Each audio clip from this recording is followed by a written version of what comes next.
وسلم سيدنا كريم صلى الله عليه الحمد للہ والصلاة والسلام علی سیدنا و مولانا و ملجانا و مأوانا محمد النبی الامی العربی القرشی الحاشمی الابطحی المکی المدنی التحامی الشاہد المشہود الولی المقرب اما بعد فاعوذ باللہ من الشیطان الرجیم بسم اللہ الرحمن الرحیم قال اللہ تبارک و تعالی فی القرآن المجید والفرقان الحمید هل يستوي الذين يعلمون والذين لا يعلمون صدق اللہ مولانا العظیم۔ اللہ جل مجدہ کی حمد و ثنا اور حضور راحت قلب و جان صلی اللہ تعالی علیہ وآلہ وسلم کی بارگاہ کرم میں عقیدتوں، محبتوں اور چاہتوں کا خراج پیش کرنے کے بعد برادران اسلام، آج کی گفتگو کا موضوع ہے حضرت سیدنا صدیق اکبر رضی اللہ تعالی عنہ کا علمی مقام۔ حضور نبی کریم علیہ السلام کے سارے صحابہ ہدایت کے چمکتے ہوئے ستارے ہیں۔ جہاں حضور علیہ السلام نے اہل بیت اطہار کی شانیں بیان کی ہیں، وہاں اپنے صحابہ کرام کی شانیں بھی حضور علیہ السلام نے ان کی حوصلہ افزائی بھی فرمائی ہے، ان کی انکرجمنٹ بھی کی ہے، ان کی قربانیوں کا تذکرہ بھی کیا ہے، اور اللہ رب العزت کی بارگاہ سے ان کو جو انعام ملے گا اس کا ذکر بھی کیا ہے۔ اب پوری جماعت صحابہ میں جو سب سے افضل ہستی ہے، صرف حضور صلی اللہ تعالی علیہ وآلہ وسلم کی امت مبارکہ میں ہی نہیں بلکہ سابقہ انبیاء اور رسل کی جو امتیں گزری ہیں، ان امتوں میں بھی انبیاء اور رسل کے بعد ساری نسل انسانیت میں جو افضل ترین ہستی ہے وہ سیدنا صدیق اکبر رضی اللہ تعالیٰ کی ہستی ہے۔ اس وجہ سے کر کے ہم خطبہ میں بھی یہ پڑھتے ہیں افضل البشر بعد الانبیاء بالتحقیق، کہ انبیاء کرام کے بعد جو سب سے افضل ترین ہستی ہے سیدنا صدیق اکبر رضی اللہ تعالیٰ عنہ کی۔ اللہ پاک نے اہل علم کی شان کو خود بیان کیا ہے، فرمایا کہ کیا جاننے والے اور نہ جاننے والے برابر ہو سکتے ہیں؟ عالم اور جاہل برابر نہیں ہو سکتے۔ تو آج کسی شخص کو جس کو دین کی بنیادی تعلیمات بھی جس کے پاس نہیں ہے، اگر ہوں بھی تو ساری دنیا کا علم بھی مل جائے تو فضیلت کے اعتبار سے حضور صلی اللہ تعالیٰ علیہ وآلہ وسلم کی مجلس اور صحبت میں بیٹھنے والے صحابی علم کا مقابلہ نہیں کر سکتا، اور ان میں سب سے پہلے حضور پر ایمان لانے والے سیدنا صدیق اکبر رضی اللہ تعالیٰ عنہ کا جو علمی مقام ہے وہ اس درجے کا ہے کہ غزوہ موتا کے موقع پر بہت سے صحابہ کرام شہید ہو گئے، حافظ صحابہ۔ تو سیدنا فاروق اعظم رضی اللہ تعالیٰ نے حضرت صدیق اکبر کی خدمت میں عرض کیا کہ اے خلیفۃ الرسول، صحابہ کرام حافظ صحابہ شہید ہو رہے ہیں، تو کیوں نہ ہم کو قرآن پاک جو مختلف جگہوں پر ہے اس کو ایک جگہ پر جمع کر لیا جائے۔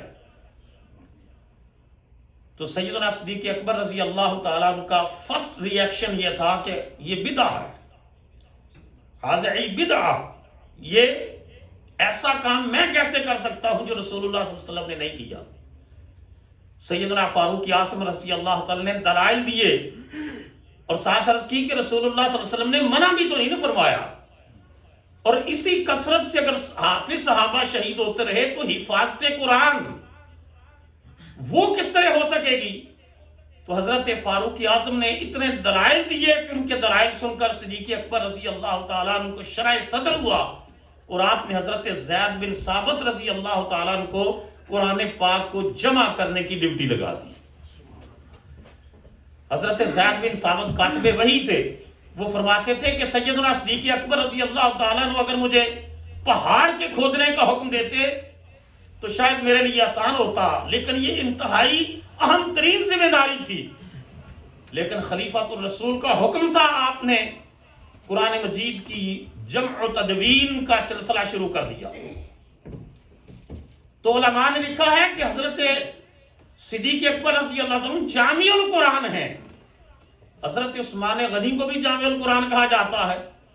حضرت عثمان غنی اس معنی اور مفہوم میں جامع القرآن ہے کہ انہوں نے امت کو ایک قرأت پر جمع کیا، لیکن بنیادی طور پر قرآن مجید کی جمع و تدوین کا جو مرحلہ ہے، جو کام ہے، وہ سیدنا صدیق اکبر کے دور خلافت میں مکمل ہوا ہے۔ اس اعتبار سے آپ جامع القرآن ہیں۔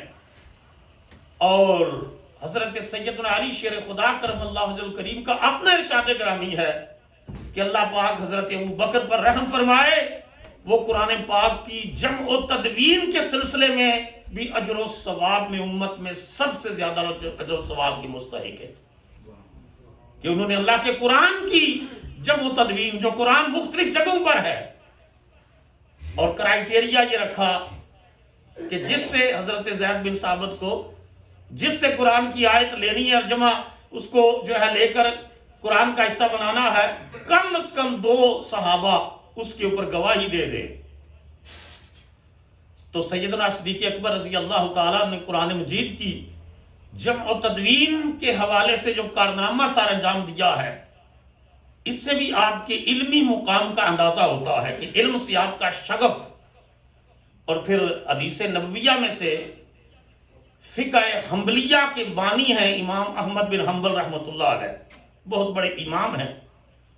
انہوں نے جو حدیث پاک کی کتاب مرتب کی ہے مسند امام احمد بن حنبل، آپ اندازہ کریں کہ اس کتاب کا آغاز جس حدیث سے کیا ہے، اس حدیث کے راوی سیدنا صدیق اکبر ہیں رضی اللہ تعالیٰ عنہ۔ اور اس کے علاوہ ابن حجر نے، علامہ ابن حجر نے بھی لکھا ہے کہ صدیق اکبر رضی اللہ تعالیٰ عنہ سے احادیث روایت کرنے والے کبار صحابہ کرام ہیں، جن میں سیدنا فاروق اعظم بھی ہے، سیدنا عثمان غنی بھی ہیں، حضرت علی المرتضیٰ بھی ہیں، عباد ثلاثہ حضرت سیدنا عبداللہ ابن عباس سید المفسرین بھی ہیں، جنہوں نے صدیق اکبر سے احادیث کی روایت کی ہے۔ ان میں حضرت عبداللہ ابن عباس اور عبداللہ ابن عمر بھی ہیں، ان میں عبداللہ ابن مسعود بھی ہیں۔ یہ بڑے چوٹی کے عالم صحابہ تھے، یہ سارے صحابہ صدیق اکبر سے حدیث کی روایت کرتے تھے، کیونکہ سیدنا صدیق اکبر نے رسول اللہ صلی اللہ علیہ وسلم کو سفر میں بھی دیکھا تھا، حضر میں بھی دیکھا تھا، مجمع میں بھی دیکھا تھا، تنہائیوں میں بھی دیکھا تھا۔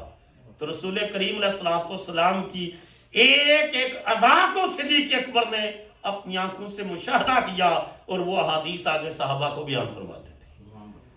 لیکن ایک سوال لوگ اٹھاتے ہیں، جی کثرت سے روایت ان سے نہیں ہے۔ اس کی 2 وجوہات ہیں۔ ایک وجہ سیدنا صدیق اکبر کا حق درجے کا احتیاط ہے کہ حضور علیہ الصلوۃ والسلام نے فرمایا کہ جس شخص نے میری طرف ایسی بات منسوب کی جو میں نے نہیں کی، اس کا ٹھکانہ جہنم ہے۔ ابھی رمضان شریف آئے گا نا، تو آپ کے واٹس ایپ گروپس کے اندر مختلف جو ہے میسیجز آنا شروع ہو جائیں گے کہ یہ حدیث ہے جس نے رمضان کی مبارک دی اس کے لیے جنت واجب ہے۔ کوئی حدیث نہیں ہے، جھوٹی باتیں آگے فارورڈ کرتے رہتے ہیں، کوئی تحقیق نہیں کرتے۔ جو ہے حکم ہے کہ کوئی دین کی بات کو آگے پہنچانے سے پہلے اس کی تحقیق کریں یا کسی عالم سے پوچھیں۔ تو رسول اللہ صلی اللہ علیہ وسلم نے فرمایا کہ جس نے جان بوجھ کر میری طرف ایسی بات منسوب کی جو میں نے نہیں کی، تو اس کا ٹھکانہ جہنم ہے۔ سیدنا صدیق اکبر رضی اللہ تعالیٰ عنہ کی سے کثرت روایت کی نہ ہونے کی ایک وجہ یہ ہے کہ آپ کی حد درجہ کی احتیاط ہے احادیث کی روایت کرنے میں، اور دوسرا یہ ہے کہ نبی کریم علیہ الصلوۃ والسلام ان کو بہت سارے انتظامی امور بھی سونپتے تھے، انتظامی معاملات کو وہ ہینڈل کرتے، کیونکہ حضور صلی اللہ علیہ وسلم کے وہ کئی مقامات کے اوپر رسول اللہ صلی اللہ علیہ وسلم نے اپنے بعد سیدنا صدیق اکبر کی طرف اشارہ کیا، جس طرح بخاری اور مسلم کی متفق علیہ حدیث ہے۔ امام بخاری نے بھی اس کو روایت کیا ہے، امام مسلم نے بھی، کہ انا امرأۃن سال رسول اللہ صلی اللہ علیہ وسلم شیئن، ایک عورت نبی کریم علیہ الصلوۃ والسلام کی بارگاہ میں آئی اور اس نے حضور سے کوئی بات پوچھی، کوئی سوال کیا، فَأَمَرَهَا أَن تَرْجِعَ إِلَيْهِ، حضور نے ارشاد فرمایا پھر کسی وقت پر آنا۔ حضور نے اس کو دوبارہ کسی اور موقع پر آنے کا کہا۔ اس حدیث کے راوی ہیں محمد بن جبیر بن مطعم۔ محمد اپنے باپ جبیر بن مطعم سے روایت کرتے ہیں کہ اس عورت نے آگے سے عرض کی، یا رسول اللہ صلی اللہ علیہ وسلم ارائیتا، اور یہ بتا رہا ہے کہ حضور کی آیات طیبہ کے آخری دنوں میں ایسا واقعہ ہوا، یا رسول اللہ آپ دیکھ رہے ہیں جو معاملات ہیں، جو حالات ہیں، حضور کی طبیعت مبارکہ اس وقت جو ہے وہ بیمار تھے حضور صلی اللہ علیہ وسلم۔ اس نے عرض کی، یا رسول اللہ صلی اللہ علیہ وسلم ان جئتو ولم اجد کا فلم اجد کا، اگر میں آؤں اور حضور کو موجود نہ پاؤں تو پھر کیا کروں؟ تو محمد بن جبیر بن مطعم کہتے ہیں کہ عورت اس سے مراد حضور کا وصال لے رہی تھی، کہ اگر میں دوبارہ پلٹ کر آؤں تو حضور کو موجود نہ پاؤں تو پھر کیا کروں؟ حضور نے فرمایا اگر تو دوبارہ آئے اور مجھے موجود نہ پائے تو اس مسئلے میں ابو بکر کے پاس آ جانا۔ یہ سیدنا صدیق اکبر کو رسول اللہ صلی اللہ علیہ وسلم اپنا جانشین اور کس طریقے سے مقرر فرماتے؟ بخاری اور مسلم کی متفق حدیث کہ عورت کو کہا اگر پلٹ کر آئے اور مجھے موجود نہ پائے تو پھر ابو بکر صدیق کے پاس آ جانا۔ تو اس سے نبی کریم علیہ الصلوۃ والسلام نے ان کو اپنا قائم مقام، اپنا نائب مقرر کیا۔ پھر فن تعبیر رویا، خوابوں کی تعبیر کا علم جو ہے بہت بڑا علم ہے، بہت بڑا علم ہے۔ اس علم میں اللہ پاک نے حضرت یوسف علیہ السلام کو کمال کی مہارت عطا کی تھی۔ اللہ تعالیٰ نے خود قرآن مجید میں فرمایا وَكَذَلِكَ يَجْتَبِيكَ رَبُّكَ وَيُعَلِّمُكَ مِن تَأْوِيلِ الْأَحَادِيثِ، اس طرح اللہ تعالیٰ نے تجھے چنے گا اور تجھے باتوں کی تعبیر کا علم عطا کرے گا۔ اور اللہ پاک نے وقت آنے پر اپنا وعدہ سچا فرمایا، اور حضرت یوسف علیہ السلام کا قول ہے قرآن مجید میں رب آتیتنی من الملک وعلمتنی من تأویل الاحادیث، یا اللہ تو نے مجھے بادشاہی بھی عطا فرمائی ہے اور تو نے مجھے خوابوں کی تعبیر کا علم بھی عطا فرمایا۔ تو سچا جو خواب ہوتا ہے نا، حدیث مبارکہ میں ہے الرؤیا الصالحہ، سچا خواب، بولو سچا خواب، فرمایا جزء، فرمایا یہ حصہ ہے، کس چیز کا حصہ ہے؟ کس چیز کا حصہ ہے؟ 46 جزء من النبوت، فرمایا سچا خواب نبوت کا 46واں حصہ ہے، نبوت کا 46واں حصہ ہے سچا خواب۔ کہ حضور نے فرمایا نبوت تو ختم ہوگی، اب بشارتیں ہوں گی، خوشخبریاں ہوں گی، اور ایک جو سچا خواب ہوتا ہے اس کو نبوت کا 46واں حصہ قرار دیا گیا۔ اور اس میں جو رسول اللہ صلی اللہ علیہ وسلم کی امت میں اس فن کے امام ہیں وہ رسول اللہ صلی اللہ علیہ وسلم کی آل سے حضرت امام جعفر صادق رضی اللہ تعالیٰ عنہ، پھر علامہ ابن سیرین ہیں، علامہ ابن سیرین ہیں، وہ خوابوں کی تعبیر کے بہت بڑے عالم، ان کی کتاب بھی ہمارے پاس موجود ہے تعبیر رویا۔ حضرت امام جعفر صادق کا بھی قول ہے اور امام ابن سیرین دونوں کا متفقہ قول ہے کہ نبی کریم علیہ الصلوۃ والسلام کی امت میں خوابوں کی تعبیر کے سب سے بڑے عالم حضرت سیدنا صدیق اکبر تھے۔ سبحان اللہ، سبحان اللہ۔ یہ اس فن کے امام کہہ رہے ہیں کہ رسول کریم علیہ الصلوۃ والسلام کے بعد تعبیر رویا کا جو علم تھا وہ سیدنا صدیق اکبر کے پاس تھا، اور اس درجے کا علم جو ہے وہ کسی اور کے پاس نہیں تھا جو اللہ پاک نے سیدنا صدیق اکبر رضی اللہ تعالیٰ کو عطا فرمایا۔ میں ضمناً بات عرض کر دوں کہ یہ جو خوابوں کی تعبیر پر کتاب لکھی ابن سیرین نے. یہ ابن سیرین جو ہے ان کے بارے میں نے پڑھا کہ یہ اپنی ماں کے بڑے تابعہ دار تھے، بہت تابعہ دار تھے، اور ماں کو رنگ برنگے دوپٹے لینے کا بڑا شوق تھا ان کی والدہ ماجدہ کو. عورت کی فطرت میں ہے یہ چیزیں. تو وہ انہوں نے بڑی محنت اور مزدوری کر کے ایک رنگ ساز کے پاس سے بڑا خوبصورت دوپٹہ جو ہے وہ رنگا کر لائے اور عید کے دن اپنی ماں کی بارگاہ میں پیش کیا. ماں اتنی خوش ہوئی، فرمایا بیٹا جا اللہ تجھے وہ علم عطا فرمایا جو کہ تیرے بعد کسی اور کو اس درجے کا نہ عطا فرمایا. اور اللہ پاک نے ان کو تعبیر رویا کا علم ماں کی دعا کا صدقہ عطا فرمایا. ماں کی دعا کا صدقہ اللہ پاک نے تعبیر رویا، خوابوں کی تعبیر، انٹرپریٹیشن آف ڈریمز، اس کا اللہ پاک نے علم ان کو عطا فرمایا. تو ان کا اپنا قول ہے کہ حضور کی امت میں اس فن کے اور علم کے امام سیدنا صدیق اکبر رضی اللہ عنہ. پھر قرآن مجید میں لفظ کلالہ آیا کہ یتیم پوتا، اس کے اوپر جو ہے میں لا کالج میں پڑھاتا تھا تو اس کے اوپر پاکستان کا جو فیملی لاز ہیں کہ یتیم پوتا مرحوم جو ہے وہ دادا کی وراثت کا اہل نہیں ہو سکتا. لفظ کلالہ جو ہے اس کے اوپر بحث کی گئی قرآن مجید میں ہے. تو حضرت ابن عباس نے بھی اس تشریح اور توضیح کو لیا جو سیدنا صدیق اکبر نے پیش کی، جو امت کے سب سے پہلے مفسر ہیں، اور رسول اللہ کے بعد قرآن کی توضیح اور تشریح وہاں سے لیتے ہیں کہ جس ذات کو رسول اللہ نے اپنی حیات طیبہ میں صحابہ کی نمازوں کا امام بنا کر اپنے مصلی پر کھڑا کر دیا تھا. سیدنا صدیق اکبر رضی اللہ تعالیٰ عنہ کا علمی اور فقہی مقام اس درجے کا ہے کہ شاہ ولی اللہ محدث دہلوی نے لکھا ہے کہ حضرت صدیق اکبر کا جو علمی اور عقلی ان کی طاقت تھی وہ انبیاء کے مشابہ تھی. آج جس شخص کو اگر 4 افراد ہوں، 5 ہوں، 10 ہوں، ان میں سے ایک کو امام بنانا ہو تو فقہا نے جو شرطیں لکھی ہیں نا امام بنانے کی، ان میں ایک شرط یہ لکھی ہے کہ 5 افراد ہوں، 10 ہوں یا 3 بھی ہوں تو ان میں امامت وہ کروائے گا جو ان میں سے بڑا عالم ہوگا. بولو ان میں سے بڑا عالم ہوگا. یہ شرط لکھی، متقی اور پرہیزگار کی بھی ہے، لیکن علم کی شرط رکھی کہ جو ان 3 افراد 5 7 9 11 یا ہزاروں میں جو عالم ہے بڑا وہ امامت کا اہل ہے. اب میں نے حضرت سیدنا علی شیر خدا کے علم پر قربان جائے، ہم وہ باب مدینہ العلم ہے، لیکن مجھے بتاؤ کہ رسول اللہ نے اپنی حیات طیبہ میں جس کو اپنے مصلی پر کھڑا کیا ہے، بتاؤ وہ مصطفیٰ کی امت کا سب سے بڑا عالم ابو بکر ہے یا نہیں؟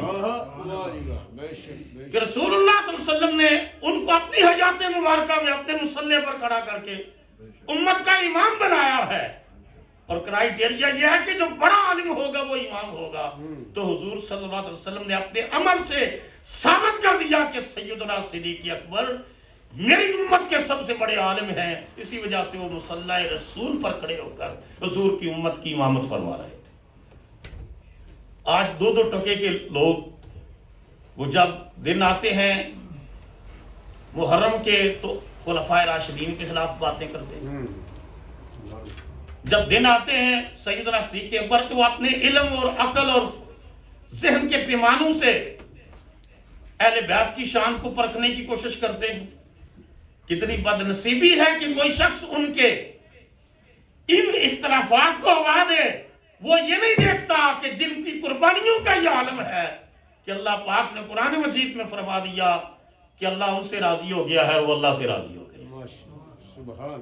جن کی رضا کے پروانے آسمانوں سے اتارے گئے، آپ ان کی عدل پر اعتراض کرتے ہیں، آپ ان کی صلاحیت پر اعتراض کرتے ہیں، آپ مقابلے کرواتے ہیں کہ جی وہ ہے اس طرح ہیں وہ اس طرح ہیں. تو جو شخص رسول کریم علیہ السلام کے صحابہ کے بارے میں جو ہے وہ غلط تبصرہ کرے، سمجھ لو کہ وہ شخص ملعون ہے. بولو لعنتی ہے. وہ کیا ہے؟ میں حدیث مبارکہ آپ کے سامنے پڑھنے لگا ہوں جس کو امام بخاری نے روایت کیا ہے. ابو سعید خدری کہتے ہیں کہ قال نبی صلی اللہ علیہ وسلم لا تسبوا اصحابی حضور نے فرمایا خبردار کوئی شخص میرے صحابی کو گالی نہ دے. لا تسبوا اصحابی فلو ان احدکم انفق مثل احد ذهبا، اگر تم میں سے کوئی شخص احد پہاڑ جتنا سونا بھی اللہ کی راہ میں صدقہ کرے، ما بالغ مد احدہم ولا نصیفہ، تو فرمایا اگر احد پہاڑ کے برابر بھی سونا جو ہے وہ صدقہ کرے تو اس صحابہ کے ایک سیر یا آدھے سیر کے صدقے کے برابر بھی نہیں ہو سکتا. صحابہ نے جو آدھا سیر کو چیز جو ہے صدقہ کی یا سیر صدقہ کی، تو اگر آج کے دور میں کوئی احد پہاڑ کے برابر بھی سونا اللہ کی راہ میں صدقہ دے، اس کو وہ اجر نہیں ملے گا جو صدیق اکبر کو رب نے عطا کیا، فاروق اعظم کو عطا کیا، عثمان غنی کو عطا کیا، مولا علی کو عطا کیا، طلحہ اور زبیر کو عطا کیا، عبد الرحمن بن عوف، ابو عبیدہ بن جراح کو عطا فرمایا. کیونکہ انہوں نے تو قربانیاں دی، نبی کریم علیہ الصلوۃ والسلام کے دین کے لیے بڑی قربانیاں دی. پھر عبداللہ بن مغفل سے روایت ہے، امام ترمذی نے اس حدیث کو روایت کیا ہے، قال قال رسول اللہ صلی اللہ علیہ وسلم اللہ اللہ فی اصحابی، حضور نے فرمایا اللہ سے ڈرو میرے صحابہ کے بارے میں، اللہ اللہ فی اصحابی، میرے صحابہ کے بارے میں اللہ سے ڈرو. عبداللہ بن مغفل روایت کرتے ہیں جس حدیث کو امام ترمذی نے روایت جو ہے اپنی صحیح میں سنن میں نقل کیا ہے.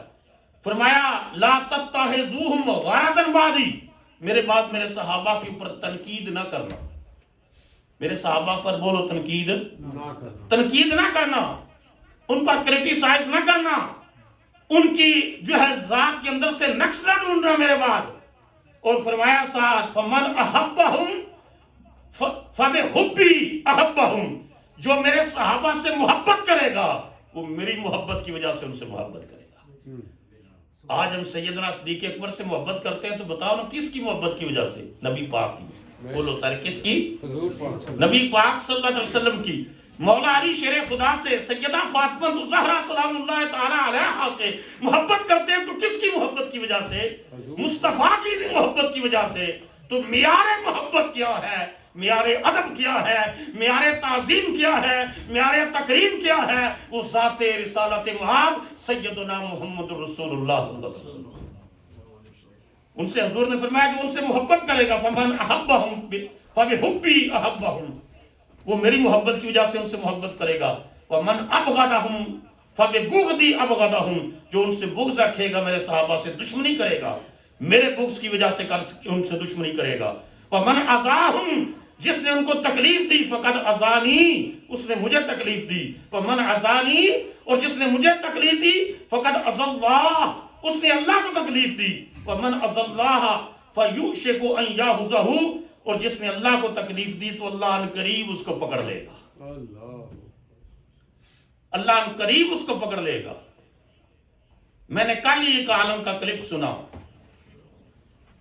وہ کہتے ہیں کہ میں اسکول سے نکلا تو میرے ساتھ جو دوست تھا آج وہ بڑے عالم ہیں، ان کے بڑے فالورز ہیں.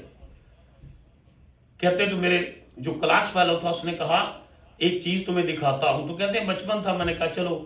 تو نے کہا ایک گھر میں سے ایک آدمی کو باندھا ہوا تھا اور اس طرح بھونک رہا تھا جس طرح کتا بھونک رہا. تو ہم حیران تھے کہ باندھا ہوا ہے کتے کی طرح بھونکتا ہے. وہ کہتے ہیں کہ میں جو تماشا دیکھا دوستوں کے ساتھ، تو گھر آیا، اپنی ماں سے کہا کہ میں وہاں گیا تھا اور ایک آدمی کو باندھا ہوا ہے اور کتے کی طرح بھونک رہا تھا. تو ماں نے کہا بیٹا کیوں گئے ہو وہاں؟ تو میں نے کہا میرے دوست نے کہا، وہ مجھے ضد کر کے ساتھ لے گیا. تو کہا وہ اسی طرح بھونکتا رہے گا اور اسی طرح بھونکنے سے اس کی موت ہوگی. تو مجھے اور حیرانی ہوئی، میں نے اپنی ماں سے پوچھا وجہ کیا ہے؟ کہا کیونکہ وہ رسول اللہ کے صحابہ پر بھونکتا ہے. وہ رسول اللہ کے صحابہ کرام پر بھونکتا ہے، وہ صدیق اکبر پر، فاروق اعظم پر، عثمان غنی پر بھونکتا ہے. اور اس طرح کہتے ہیں، انہوں نے بیان کیا عالم نے کہ 3 دن بھونکنے کے بعد وہ اسی طرح بھونک کے مر گیا. رسول اللہ نے فرمایا جس نے میرے صحابہ سے محبت کی میری وجہ سے محبت کی، جس نے ان سے بغض رکھا اس کے سینے میں بغض صحابہ نہیں ہے، بغض محمد مصطفیٰ ہے. جس نے اہل بیت سے بھی بغض کیا اس کے سینے میں بھی بغض مصطفیٰ ہے. اور فرمایا جس نے مجھ سے بغض کیا اس نے خدا سے بغض کیا، جس نے مجھے تکلیف دی اس نے خدا کو تکلیف دی، اور جو شخص خدا کو تکلیف دیتا ہے اللہ پھر اس کو جلد پکڑ لیتا ہے، اللہ جلد اس کو پکڑ لیتا ہے. اللہ نے قرآن مجید میں فرمایا ان بطش ربک لشدید، میرے محبوب تیرے رب کی پکڑ بڑی سخت ہے. اپنے رب کی پکڑ سے جب تک اللہ رسی ڈھیلی رکھتا ہے اللہ گنجائش دیتا ہے، موقع دیتا ہے، اس سے زیادہ علم والا کوئی نہیں. سب سے زیادہ علم اللہ پاک کے پاس ہے. وہ کریم بھی ہے، وہ حلیم بھی ہے، لیکن جب وہ پکڑ پر آتا ہے تو فرمایا پھر تیرے رب کی پکڑ بڑی شدید ہوتی ہے. پھر دنیا دیکھتی ہے کہ اللہ نے اس کو کس طرح پکڑا ہے. تو فرمایا صحابہ کے بارے میں ایسی بات نہ کہو. پھر نبی کریم علیہ الصلوۃ والسلام نے فرمایا، ابن عمر روایت کرتے ہیں، قال رسول اللہ صلی اللہ علیہ وسلم اذا رأيتم الذين يسبون اصحابي فقولوا لعنة الله على شركم. فرمایا جب تم کسی شخص کو دیکھو کہ میرے کسی صحابی کو گالی دے رہا ہے تو اس کے جواب میں کہو اللہ کی لعنت ہے تیرے اوپر، تو سب سے شریر آدمی ہے. کہ جو صحابی کے اندر نقص ڈھونڈتا ہے، اگر کوئی شاگرد میں کمزوری ہے تو استاد کمزور ہے، اور صحابہ کے استاد تو محمد مصطفیٰ ہے صلی اللہ علیہ وسلم. خود نہ تھے جو راہ پر اوروں کے ہاتھی بن گئے، کیا نظر تھی جس نے مردوں کو مسیحا کر دیا. ان کے اندر جو کمال ہے وہ مصطفیٰ کی وجہ سے ہے. آج اسکینڈینیوین کنٹریز اپنے ویلفیئر کے سسٹم کو عمر سسٹم کیوں کہتے ہیں؟ عمر کس یونیورسٹی کے کوالیفائڈ تھے، کہاں سے ڈگریاں لی تھی؟ ان کے سینے میں علم کے چشمے نگاہ مصطفیٰ نے جاری فرمائے. نبی کریم علیہ الصلوۃ والسلام نے علم کے خزانے ابو بکر کو بھی عطا فرمائے، عمر کو بھی عطا فرمائے، اور دیگر صحابہ کرام کو بھی عطا فرمائے. نبی کریم صلی اللہ تعالیٰ علیہ وآلہ وسلم ایک مرتبہ انس بن مالک روایت کرتے ہیں ان نبی صلی اللہ علیہ وسلم صعد احدا وابو بکر وعمر وعثمان فرجف بهم فقال اسقط احد فانما عليك نبي وصديق وشهيدين. اس کو امام بخاری نے بھی روایت کیا اور امام ترمذی نے بھی اس کو روایت کیا ہے کہ نبی کریم علیہ الصلوۃ والسلام احد پہاڑ کے اوپر تشریف لے گئے، احد پہاڑ کے اوپر، اور احد پہاڑ حضور نبی پاک کے علیہ الصلوۃ والسلام کے ساتھ سیدنا صدیق اکبر بھی تھے، عثمان غنی بھی تھے، فاروق اعظم بھی تھے. احد پہاڑ حضور کے جانے سے جھومنے لگا. حضور نے فرمایا احد پہاڑ سنبھل جا. فرمایا احد پہاڑ رک جا. علیک نبی و صدیق و شہیدین، تیرے اوپر ایک نبی ہے، ایک صدیق ہے، 2 شہید ہیں. سبحان اللہ. تو ابو بکر کی صداقت کا اعلان کون کر رہا ہے؟ زبان مصطفیٰ کر رہی ہے. بے شک. بولو کون کر رہا ہے؟ زبان مصطفیٰ کریم صلی اللہ علیہ وسلم کر رہی ہے. جو اس ابو بکر کے اوپر لعنت کرے اس سے بڑا جہنمی کوئی ہو سکتا؟ اور پھر اگلی بات بھی سنو، اس حدیث میں ہے حضرت فاروق اعظم کے اوپر حملہ ہونا تھا، وہ لولو فیروز نے کرنا تھا. حضرت عثمان غنی پر حملہ ہونا تھا، جب ان کو گھر کے اندر جو ہے محبوس کر دیا گیا، انہوں نے بھی شہید ہونا تھا، انہوں نے بھی، لیکن کئی سال پہلے ان کی شہادت کی خوشخبریاں زبان مصطفیٰ دے رہی ہیں. اور تم کہتے ہو کہ رسول اللہ کو علم نہیں ہے. اللہ کا عطا کردہ علم مصطفیٰ کا ایسا تھا، ساری کائنات کو حضور اس طرح دیکھتے تھے جس طرح ہتھیلی پر رائی کا دانہ دیکھا جاتا. یہ نبی کریم علیہ الصلوۃ والسلام کو اللہ پاک نے کمال اپنی بارگاہ سے عطا فرمایا. پھر حضرت ابو بکر و عمر کے بارے میں حضور نے فرمایا، حضرت انس روایت کرتے ہیں، قال رسول اللہ صلی اللہ علیہ وسلم لابی بکر و عمر رضی اللہ عنہما ہذان سیدا کہول اہل الجنت من الاولین والآخرین الا النبیین والمرسلین. حضرت انس بن مالک روایت کرتے ہیں کہ حضور علیہ الصلوۃ والسلام نے فرمایا کہ انبیاء و رسل کے علاوہ جو جتنے اہل جنت ہیں ان عمر رسیدہ لوگوں کے جو سردار ہوں گے وہ میرے ابو بکر و عمر ہوں گے. سبحان اللہ. جو امام حسن اور حسین کے بارے میں ہے نا، وہ ہے سیدہ شباب اہل الجنہ. امام حسن اور امام حسین جنت کے جوانوں کے سردار ہیں، لیکن عمر رسیدہ لوگوں کے سردار ابو بکر و عمر ہیں رضی اللہ تعالیٰ. تو یہ تو حضور کی نگاہ نبوت تھی جس کی طرف وَيُزَكِّيهِمْ وَيُعَلِّمُهُمُ الْكِتَابَ وَالْحِکْمَةَ، حضور کی نگاہ نبوت دلوں کو پاک بھی کرتی تھی اور ان کے اندر کتاب و حکمت کا نور بھی عطا کرتی تھی۔ بدقسمتی سے آج لوگ ان مبارک ہستیوں کے بارے میں اس قسم کے کلمات کہتے ہیں جنہوں نے ساری زندگی اپنی اللہ اور اس کے رسول کے دین کے لیے وقف کر دی۔ آپ کا کردار کیا ہے؟ آپ نے دین کے لیے کیا کام کیا؟ لوگ جمعے کے لیے 10 منٹ 15 منٹ کا ٹائم نکالتے ہیں، محفل ہو تو گھبرا جاتے ہیں، 4 گھنٹے ٹی وی کے سامنے میچ دیکھتے رہیں گے۔ دین کے لیے کردار کتنا ہے؟ آپ نے دین کے لیے رقم کتنی دی، وقت کتنا دیا، دین کا پیغام غیر مسلموں تک کتنا پہنچایا؟ اور اتنی لمبی زبانیں ہیں کہ وہ حضرت امیر معاویہ نے یوں کر دیا، صدیق اکبر نے یوں کر دیا، فلاں نے یوں کر دیا۔ لوگ تو یہاں تک کہ عجیب و غریب قسم کے سوالات بھی کرتے ہیں۔ میں کہتا ہوں بابا اپنی خیر کرو، وہ ان کی ہستیوں کے جنتی ہونے کی خوشخبریاں تو مصطفیٰ دے گئے، زبان رسالت دے گئی ہے، وہ جنتی ہے۔ تو اس وجہ سے کر کے الحمدللہ میں اہل سنت والجماعت مصطفیٰ کریم علیہ السلام کے اہل بیت سے بھی محبت کرتے ہیں، مصطفیٰ کے تمام صحابہ سے بھی محبت۔ اونچا بولو نا، ہم حضور کے ہر اہل بیت اطہار کے ہر فرد سے محبت، احترام، تعظیم اور تقریب ان کی کرتے ہیں، اور مصطفیٰ کے ہر صحابی جس نے ایمان کی حالت میں ایک لمحہ بھی دیدار مصطفیٰ کیا ہے، اس کے جوڑے بھی ہمارے سر کا تاج ہے، کیونکہ حضور صلی اللہ علیہ وسلم کی نسبت کی وجہ سے کر کے وہ ہمارے سرتاج ہیں۔ اللہ پاک ہمیں اسی عقیدے پر زندگی اور اسی عقیدے پر موت عطا فرمائے، اور ہماری آنے والی نسلوں کو بھی اللہ پاک اپنی محبت، اپنے نبی کی محبت، نبی پاک علیہ الصلوۃ والسلام کے اہل بیت کی محبت اور صحابہ اکرام کی محبت کاملہ نصیب فرمائے۔ اور صرف محبت ہی نہیں، اللہ ان کے اسوہ، ان کی سیرت، ان کے کردار سے بھی ہمیں حصہ وافر عطا فرمائے، اور انہیں جیسی دینی غیرت اور دینی اثار نصیب فرمائے۔ وما علینا الا البلاغ۔ صلی اللہ علیہ وسلم سیدنا کریم